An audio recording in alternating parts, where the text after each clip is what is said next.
ಹರೇ ಕೃಷ್ಣ, ಹರೇ ಶ್ರೀನಿವಾಸ. ಆಧ್ಯಾತ್ಮ ಬಂಧುಗಳೇ, ಪರಮ ಪವಿತ್ರವಾದ ಭಗವಂತನಿಗೆ ಅತ್ಯಂತ ಪ್ರಿಯವಾದ ಮಾರ್ಗಶಿರ ಮಾಸದ ಕೃಷ್ಣ ಪಕ್ಷದಲ್ಲಿ ಸಫಲ ಎಂಬ ಏಕಾದಶಿಯು ಬರುತ್ತಿದೆ. ಈ ಸಫಲ ಎಂಬ ಏಕಾದಶಿಯು ಈ ವರ್ಷ 2025ರಲ್ಲಿ ಯಾವ ತಾರೀಕು ದಿನದಂದು ಇದೆ? ತ್ರಿದಿನ ಸಹಿತವಾದ ಈ ಏಕಾದಶಿಯನ್ನ ಅತ್ಯಂತ ಸರಳವಾಗಿ ಶಾಸ್ತ್ರೋಕ್ತವಾಗಿ ಹೇಗೆ ಆಚರಿಸಬೇಕು, ಈ ಸಫಲ ಏಕಾದಶಿಯ ಬಗೆಗಿನ ಮಹತ್ವದ ಪೌರಾಣಿಕ ಕಥೆ ಏನು, ಈ ಏಕಾದಶಿಯನ್ನ ಆಚರಿಸುವುದರಿಂದ ಯಾವ ಯಾವ ಪ್ರಯೋಜನಗಳು ನಮಗೆ ಲಭಿಸುತ್ತವೆ ಎಂಬ ಸಫಲ ಏಕಾದಶಿ, ಮಾರ್ಗಶಿರ ಬಹುಳ ಏಕಾದಶಿಯ ಬಗೆಗಿನ ಎಲ್ಲ ವಿಚಾರಗಳನ್ನ ಈ ವಿಡಿಯೋ ಸಂದೇಶದ ಮೂಲಕ ತಿಳಿದುಕೊಳ್ಳೋಣ. ವೀಕ್ಷಕರೇ, ಇಲ್ಲಿಯವರೆಗೆ ತಾವು ನನ್ನ ವಿಶ್ವನಾಥ್ ಭಟ್ ಎಂಬ ಯೂಟ್ಯೂಬ್ ಚಾನೆಲ್ಗೆ ಸಬ್ಸ್ಕ್ರೈಬ್ ಆಗಿರದಿದ್ದರೆ ಆಗಿ, ಉತ್ತಮವಾಗಿದ್ದರೆ ಲೈಕ್ ಮಾಡಿ, ನಿಮ್ಮೆಲ್ಲ ಬಂಧು ಮಿತ್ರರಿಗೆ ಶೇರ್ ಮಾಡಿ, ನಿಮ್ಮ ಪ್ರಶ್ನೆ ಮೆಚ್ಚುಗೆ ಸಂದೇಹಗಳನ್ನ ಕಮೆಂಟ್ ಮೂಲಕ ನಮಗೆ ತಿಳಿಸಿ. ಜ್ಯೋತಿಷ್ಯ ವಾಸ್ತು ವಿಷಯಗಳನ್ನ ನಮ್ಮಲ್ಲಿ ತಿಳಿಯಬೇಕಾದರೆ 9820118612ಗೆ ತಾವು ಕರೆ ಮಾಡಬಹುದಾಗಿದೆ. ಬಂಧುಗಳೇ, ಸಫಲ ಎಂಬ ಹೆಸರಿಗೆ ಸರಿಯಾಗಿ ಇದು ಈ ಏಕಾದಶಿಯ ಆಚರಣೆಯು ಎಲ್ಲ ರೀತಿಯ ಪುಣ್ಯಕರ್ಮಗಳ ಆಚರಣೆಯ ಪೂರ್ಣತೆಯನ್ನ ನೀಡುವ ವ್ರತ ಆಗಿದೆ. ಈ ಸಫಲ ಏಕಾದಶಿಯ ಆಚರಣೆಯಿಂದ ಬೇರೆಲ್ಲ ಪುಣ್ಯಕರ್ಮಗಳು, ಸಾಧನೆ, ಅನುಷ್ಠಾನಗಳು ಕೂಡ ಸಫಲವಾಗುತ್ತವೆ, ಅಂದರೆ ಸಾರ್ಥಕ ಆಗುತ್ತವೆ.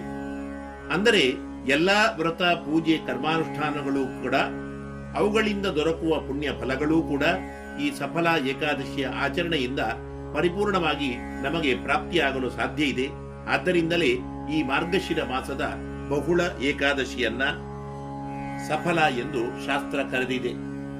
ಇನ್ನೊಂದು ರೀತಿಯಲ್ಲಿ ಸಫಲ ಎಂದರೆ ಅನೇಕ ವಿಧವಾದ ರುಚಿಕರವಾದ ಸಾತ್ವಿಕ ಫಲಗಳನ್ನ ಸಂಗ್ರಹಿಸಿ ಇಂದಿನ ದಿವಸವೇ ಅಂತಹ ಸುಸ್ವಾದ ಫಲಗಳನ್ನ ಆ ಲಕ್ಷ್ಮೀನಾರಾಯಣರಿಗೆ ಅರ್ಪಿಸಬೇಕು. ಹೀಗೆ ಫಲ ಸಮರ್ಪಣೆ ವಿಶೇಷವಾಗಿ ಆ ದೇವರಿಗೆ ಮಾಡಿ ಪೂಜಿಸಬೇಕಾದ ದಿನ. ಆದ್ದರಿಂದ ಈ ಏಕಾದಶಿಯು ಸಫಲ ಎಂದು ಕರೆಸಿಕೊಂಡಿದೆ. ಈ ಏಕಾದಶಿಯ ಬಗ್ಗೆ ಅನೇಕ ಪುರಾಣಗಳು, ಅಂದರೆ ಬ್ರಹ್ಮಾಂಡ ಪುರಾಣ, ಬ್ರಹ್ಮ ವೈವರ್ತ ಪುರಾಣ ಮುಂತಾದವುಗಳು ಬಹಳ ರೋಚಕವಾದ ರಮಣೀಯವಾದ ಕಥೆಯನ್ನ ಉಲ್ಲೇಖ ಮಾಡಿವೆ. ಪುರಾತನ ಕಾಲದಲ್ಲಿ ಚಂಪಾವತಿ ಎಂಬ ನಗರವನ್ನ ರಾಜಧಾನಿಯನ್ನಾಗಿ ಮಾಡಿಕೊಂಡು ಮಾಹಿಷ್ಮತ ಎಂಬ ರಾಜನು ಆಳುತ್ತಿದ್ದ. ಅವನಿಗೆ 4 ಜನ ಗಂಡು ಮಕ್ಕಳು ಕೂಡ ಇದ್ದರು. ಮಕ್ಕಳು, ಪ್ರಜೆಗಳು ಆ ರಾಜ್ಯದಲ್ಲಿ ಒಳ್ಳೆ ಧರ್ಮಶೀಲರಾಗಿ ಸ್ವವಿಹಿತ ಕರ್ಮಾಚರಣೆಯಿಂದ ಇರುತ್ತಿದ್ದಾಗ ಮಾಹಿಷ್ಮತ ರಾಜನ ಒಬ್ಬ ಮಗ ಲುಂಪಕ ಎಂಬವ ಯಾವುದೋ ದುಷ್ಟ ಸಂಸ್ಕಾರದಿಂದ, ಕರ್ಮಲೇಪದಿಂದ ತನ್ನ ಎಲ್ಲಾ ರೀತಿಯ ಧರ್ಮ ಕರ್ಮಾಚರಣೆಗಳನ್ನ ತ್ಯಜಿಸಿ ನಾಸ್ತಿಕರಂತೆ ಶಿಷ್ಟಾಚಾರ ವಿಹೀನನಾಗಿ ವರ್ತಿಸುತ್ತಿದ್ದ. ಅಪ್ಪನಾದ ಮಾಹಿಷ್ಮತ ರಾಜನಿಗೆ ಮಗನ ಈ ರೀತಿಯ ದುರ್ವರ್ತನೆಯಿಂದ ನಾಚಿಕೆ, ಕೋಪ ಎರಡೂ ಹೆಚ್ಚಾಯಿತು. ಮಹಾರಾಜನಾದ ನನ್ನ ಮಗನೇ ಈ ರೀತಿ ತಪ್ಪು ಮಾಡಿದರೆ ಬೇರೆ ಪ್ರಜೆಗಳಿಗೆ ಯಾವ ರೀತಿ ನಾನು ನ್ಯಾಯ ದೊರಕಿಸಲು ಸಾಧ್ಯ? ಇವನನ್ನ ಹತ್ತಿರ ಮನೆಯಲ್ಲಿ, ರಾಜ್ಯದಲ್ಲಿ ಇಟ್ಟುಕೊಳ್ಳುವುದು ಇನ್ನೂ ಸರಿಯಲ್ಲ ಎಂದುಕೊಂಡು ಧರ್ಮಿಷ್ಠನಾದ ಮಾಹಿಷ್ಮತ ರಾಜ ಮಗನೆಂಬ ಮಮತೆಯನ್ನು ಕೂಡ ತೊರೆದು ಆ ಮಗನಾದ ಲುಂಬಕನನ್ನ ಮನೆಯಿಂದ, ರಾಜ್ಯದಿಂದಲೇ ಹೊರಗೆ ಅಟ್ಟಿದ.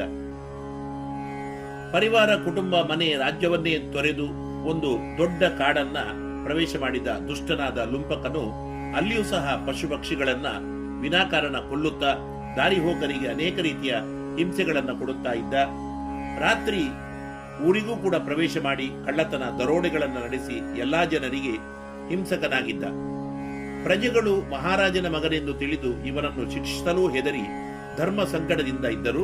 ಲುಂಪಕನು ಆ ಭಯಂಕರವಾದ ನಿರ್ಜನವಾದ ದಟ್ಟ ಕಾಡಿನಲ್ಲಿ ಅಲೆಯುತ್ತಾ ಅತ್ಯಾಚಾರ, ದುರಾಚಾರಗಳಿಂದ ಜೀವನ ಸಾಗಿಸುತ್ತಾ ಇರುವಾಗ ಒಂದು ದಿವಸ ಶರೀರದಲ್ಲಿ ಅತಿಯಾದ ಅನಾರೋಗ್ಯದಿಂದ ಬಳಲಿದ, ಮಾರ್ಗಶಿರ ಮಾಸದ ಅತಿಯಾದ ಚಳಿ ಬೇರೆ ಈ ರೋಗಿಯಾದ ಲುಂಪಕನನ್ನ ವಿಶೇಷವಾಗಿ ಬಾಧಿಸ್ತಾ ಇತ್ತು. ರಾತ್ರಿಯ ಕಾಲ, ಒಂದು ಕಡೆ ಭಯಂಕರವಾದ ಚಳಿ, ವಿಪರೀತವಾದ ಜ್ವರ ಬೇರೆ, ಅದರೊಂದಿಗೆ ಏನೂ ಆಹಾರ ಇಲ್ಲದೆ ಪ್ರಾಣ ಸಂಕಟ ಶಿಕ್ಷೆ ಲುಂಪಕನಿಗೆ ಅನುಭವವಾಯಿತು. ಒಂದು ಫಲಭರಿತವಾದ ಉತ್ತಮ ವೃಕ್ಷದ ಅಡಿಯಲ್ಲಿ ಕುಳಿತು ಆ ರಾತ್ರಿ ಇಡೀ ತನ್ನ ಎಲ್ಲ ರೀತಿಯ ವರ್ತನೆಯನ್ನು, ದುಷ್ಟ ಜೀವನವನ್ನು ನೆನೆಯುತ್ತಾ, ಅಳುತ್ತಾ, ಭಗವಂತನ ಸ್ಮರಣೆಯನ್ನ ಮಾಡುತ್ತಾ ಕುಳಿತ. ಹೀಗೆ ಜ್ವರ, ಚಳಿ, ಹಸಿವಿನಿಂದ ರಾತ್ರಿಯೆಲ್ಲ ನಿದ್ದೆಯನ್ನು ಕೂಡ ಮಾಡದೆ ಪಶ್ಚಾತ್ತಾಪದಿಂದ ಆ ಗೋವಿಂದನ ಸ್ಮರಣೆಯನ್ನು ಮಾಡುತ್ತಾ ಲುಂಪಕ ಈ ರೀತಿಯ ಕಿಂಚಿತ್ ಪುಣ್ಯ ಕರ್ಮವೂ ಸಹ ಅವನ ಜೀವನವನ್ನೇ ಬದಲಿಸಿತು.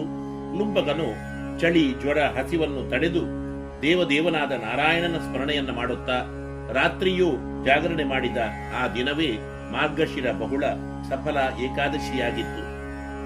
ಮರುದಿವಸ ದ್ವಾದಶಿಯಂದು ಆ ಮರದ ಹಣ್ಣುಗಳನ್ನು, ಅನೇಕ ವಿಧವಾದ ಇತರ ಫಲಗಳನ್ನು ಒಟ್ಟು ಸೇರಿಸಿ ಸ್ನಾನಾದಿಗಳಿಂದ ಶುದ್ಧನಾಗಿ ಶ್ರೀಹರಿಗೆ ಅದನ್ನು ಅರ್ಪಿಸಿ ಕಡೆಗೆ ಭಗವತ್ ಪ್ರಸಾದವೆಂದು ತಾನು ಸ್ವೀಕರಿಸಿದ.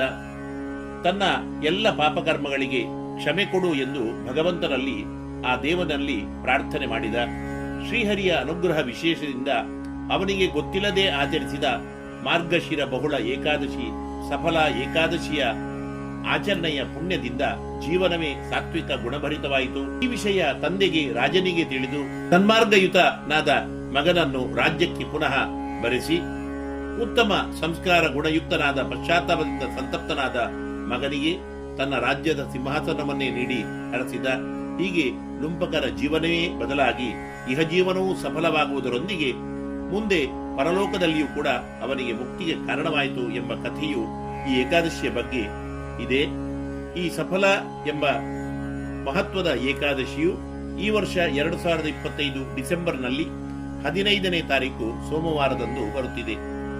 ಏಕಾದಶಿ ತಿಥಿಯು ಡಿಸೆಂಬರ್ 14 ರವಿವಾರದಂದು ಸಂಜೆ 6:50 ಡಿಸೆಂಬರ್ 15 ಸೋಮವಾರ ಬೆಳಿಗ್ಗೆ 9:19 ಇದೆ. ಇಂತಹ ಪವಿತ್ರವಾದ ಏಕಾದಶಿ ವ್ರತವನ್ನ ತ್ರಿದಿನ ಸಹಿತವಾಗಿ ಆಚರಿಸುವುದು ಶಾಸ್ತ್ರೋಕ್ತವಾದ ಉಪವಾಸ ಆಚರಣೆಯಾಗಿದ್ದು, ಡಿಸೆಂಬರ್ 14ರಂದು ಆದಿತ್ಯವಾರ ಅಂದರೆ ದಶಮಿಯಂದು ರಾತ್ರಿ ಮರುದಿವಸ ಏಕಾದಶಿಯ ಸಂಕಲ್ಪವನ್ನು ಮಾಡಿಕೊಂಡು ಆವತ್ತೂ ಕೂಡ ಶುದ್ಧ ಸಾತ್ವಿಕ ಫಲಾಹಾರವನ್ನು ನಡೆಸಿ ಮರುದಿವಸ ಅಂದರೆ ಡಿಸೆಂಬರ್ 15 ಸೋಮವಾರ ಸಫಲ ಏಕಾದಶಿಯಂದು ಬೆಳಿಗ್ಗೆ ಬೇಗನೆ ಎದ್ದು ಸ್ನಾನಾದಿಗಳಿಂದ ಶುಚಿರ್ಭೂತರಾಗಿ ನಿತ್ಯಾನ್ನಿಕಗಳನ್ನು ಮುಗಿಸಿ ಆ ಭಗವಂತನ ಶಾಲಿಗ್ರಾಮ ಇದ್ದರೆ ಅದಕ್ಕೆ ಅಭಿಷೇಕ, ಅರ್ಚನೆ ಇತ್ಯಾದಿಗಳನ್ನು ಮಾಡಿ, ಅಥವಾ ಕೃಷ್ಣನ ಪ್ರತಿಮೆ ಇದ್ದರೆ, ಶ್ರೀಹರಿ ನಾರಾಯಣನ, ಲಕ್ಷ್ಮೀನಾರಾಯಣನ ಪ್ರತಿಮೆಗಳಿದ್ದರೆ ಅದನ್ನ ಅಲಂಕರಿಸಿ, ಅಥವಾ ಫೋಟೋಗಳಿಗೆ ಯಥಾಶಕ್ತಿ ಅಲಂಕಾರ ಅರ್ಚನೆಗಳನ್ನು ಮಾಡಿ ವಿಷ್ಣು ಸಹಸ್ರನಾಮ ಪಾರಾಯಣವನ್ನು ಕೂಡ ಮಾಡಿ, ಅಥವಾ ಶ್ರವಣವನ್ನು ಆದರೂ ಕೂಡ ಮಾಡಿ ಅನೇಕ ವಿಧವಾದ ಸಾತ್ವಿಕ ಫಲಗಳನ್ನ ಆ ಭಗವಂತನಿಗೆ ನೈವೇದ್ಯವನ್ನಾಗಿ ಅರ್ಪಿಸಬೇಕು. ಈ ದಿನ ಪೂರ್ಣ ನಿರ್ಜಲವಾದ ಉಪವಾಸವನ್ನ ಶ್ರೀಹರಿ ಸ್ಮರಣೆಯೊಂದಿಗೆ ಏಕಾದಶಿಯಂದು ನಡೆಸಿ ರಾತ್ರಿ ಜಾಗರಣೆಯನ್ನು ಕೂಡ ಮಾಡಿ ಮರುದಿವಸ ದ್ವಾದಶಿ ಅಂದರೆ ಡಿಸೆಂಬರ್ 16 ಮಂಗಳವಾರ ಬೆಳಿಗ್ಗೆ 7 ಗಂಟೆ ಒಳಗೆ ಪೂಜಾದಿಗಳನ್ನು ಮುಗಿಸಬೇಕು. ಪಾರಣೆಯ ಸಮಯ 7 ಗಂಟೆಗೆ ಶುದ್ಧರಾಗಿ ಮನೆಯಲ್ಲಿಯೇ ತಯಾರಿಸಿದ ನೈವೇದ್ಯ ಭಕ್ಷ್ಯ ಭೋಜ್ಯಾದಿಗಳನ್ನ, ವಿವಿಧ ಫಲವಸ್ತುಗಳನ್ನು ಕೂಡ ದೇವರಿಗೆ ಅರ್ಪಿಸಿ ಪೂಜೆ ಮಾಡಿದ ಮೇಲೆ 3 ಸಲ ತೀರ್ಥವನ್ನ ಕುಡಿದು ಪಾರಣೆ ಅಂದರೆ ಭೋಜನ ಮಾಡಿ ಆನಂತರ ಕೃಷ್ಣಾರ್ಪಣ ಬಿಡಬೇಕು. ಹೀಗೆ ನೀವೆಲ್ಲರೂ ಸಹ ಅತ್ಯಂತ ಶ್ರೇಷ್ಠ ಮಾಸವಾದ ಮಾರ್ಗಶಿರ ಮಾಸದ ಎಲ್ಲ ರೀತಿಯ ಪುಣ್ಯಕರ್ಮ ಫಲಗಳನ್ನು ಕೊಡತಕ್ಕಂತಹ ಕೃಷ್ಣ ಪಕ್ಷದಲ್ಲಿ ಬರುವ ಈ ಸಫಲ ಏಕಾದಶಿ ವ್ರತವನ್ನ ನಡೆಸಿ ಜೀವನವನ್ನೇ ಸಫಲಗೊಳಿಸಿ ಎನ್ನುತ್ತಾ ವಿರಮಿಸುತ್ತೇನೆ. ಜೀವೇಮ ಶರದ ಶತಂ, ಜೀವೇಮ ಶರದ